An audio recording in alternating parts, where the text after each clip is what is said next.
Part 1. First Things. Chapter 1. Reading Your Bible Again, for the First Time. We all have watershed moments in life, critical turning points where, from that moment on, nothing will ever be the same. One such moment in my own life, the catalyst behind this book, came on a Sunday morning in church while I was in graduate school. I was chatting with a friend who, like me, was working on a Ph.D. in Hebrew studies, killing a few minutes before the service started. I don't remember much of the conversation, though I'm sure it was something about Old Testament theology. But I'll never forget how it ended. My friend handed me his Hebrew Bible, open to Psalm 82. He said simply, "Here, read that. Look at it closely." The verse hit me like a bolt of lightning. God, Elohim, stands in the divine assembly. He administers judgment in the midst of the gods. Elohim. I've indicated the Hebrew wording that caught my eye and put my heart in my throat. The word Elohim occurs twice in this short verse.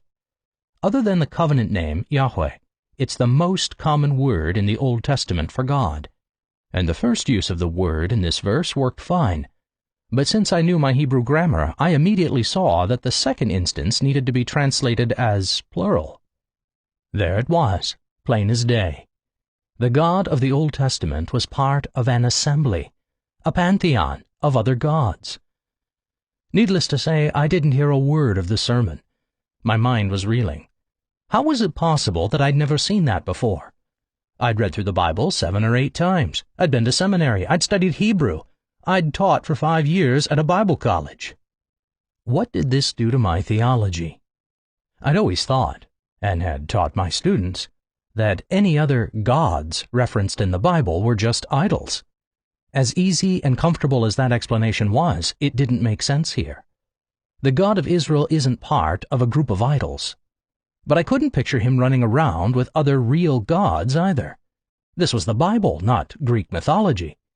But there it was, in black and white. The text had me by the throat, and I couldn't shake free. I immediately set to work trying to find answers. I soon discovered that the ground I was exploring was a place where evangelicals had feared to tread.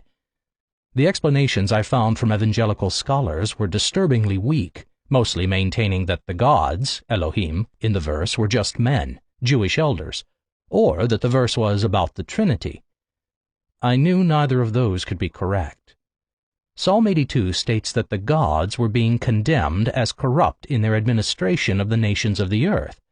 The Bible nowhere teaches that God appointed a council of Jewish elders to rule over foreign nations, and God certainly wouldn't be railing against the rest of the Trinity, Jesus and the Spirit, for being corrupt.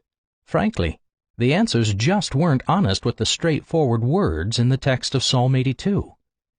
When I looked beyond the world of evangelical scholarship, I discovered that other scholars had churned out dozens of articles and books on Psalm 82 and Israelite religion.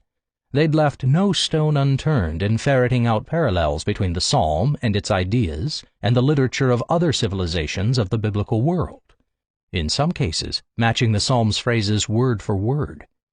Their research brought to light other biblical passages that echoed the content of Psalm 82. I came to realize that most of what I'd been taught about the unseen world in Bible college and seminary had been filtered by English translations or derived from sources like Milton's Paradise Lost. That Sunday morning and its fallout forced a decision.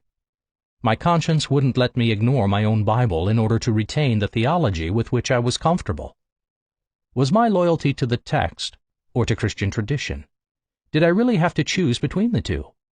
I wasn't sure, but I knew that what I was reading in Psalm 82, taken at face value, simply didn't fit the theological patterns I had always been taught. And yet, there had to be answers.